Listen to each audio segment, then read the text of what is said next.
আসসালামু আলাইকুম প্রিয় দর্শক, ইনশাআল্লাহ কথাটি কত মধুর, তাই না?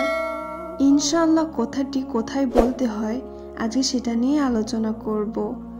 মহান আল্লাহ আমাদের সৃষ্টি করেছেন, আর এদের ভালো মন্দের খবর একমাত্র মহান আল্লাহর কাছেই আছে। তাকে ছাড়া অন্য কারো কাছে ভালো মন্দর খবর নেই।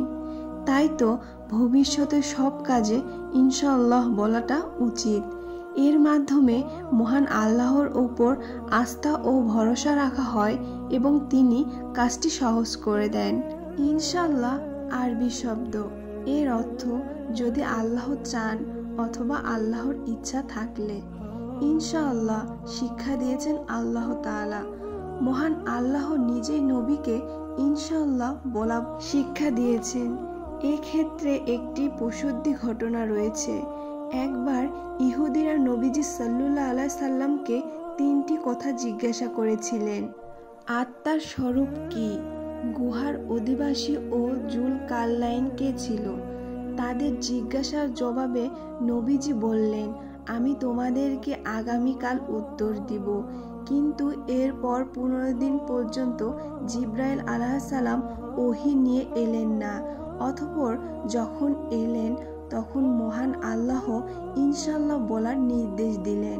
বোঝাতে চেয়েছেন ভবিষ্যতে কোনো কাজ করার ইচ্ছা করলে ইনশাআল্লাহ অবশ্যই বলে নিও। কেননা মানুষ তো জানেই না যে যা করার সে সংকল্প করে, তা করার তৌফিক সে আল্লাহর ইচ্ছা থেকে পাবে না পাবে না।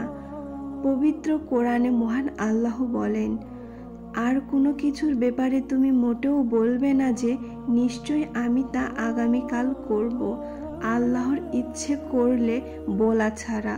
যদি ভুলে যাও তবে মনে পড়ার সঙ্গে সঙ্গে তোমার প্রতিপালককে স্মরণ করো আর বলো, আশা করি আমার প্রতিপালক আমাকে এর চেয়েও সত্যের নিকটবর্তী পথে পরিচালিত করবেন।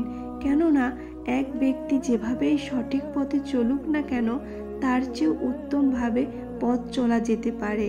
এখানে রাসূল সাল্লাল্লাহু আলাইহি সাল্লাম ও তার উম্মতকে শিক্ষা দেওয়া হয়েছে যে ভবিষ্যৎকালে কোনো কাজ করার ওয়াদা বা স্বীকারোক্তি করলে এর সাথে ইনশাআল্লাহ বাক্যটি যুক্ত করতে হবে।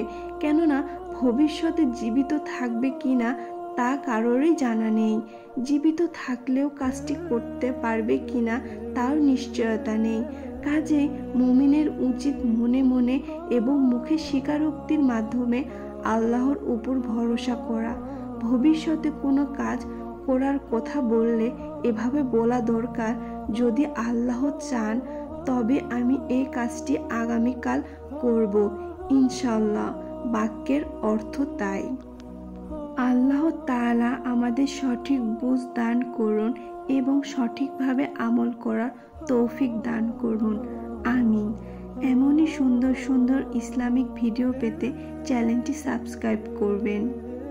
ধন্যবাদ।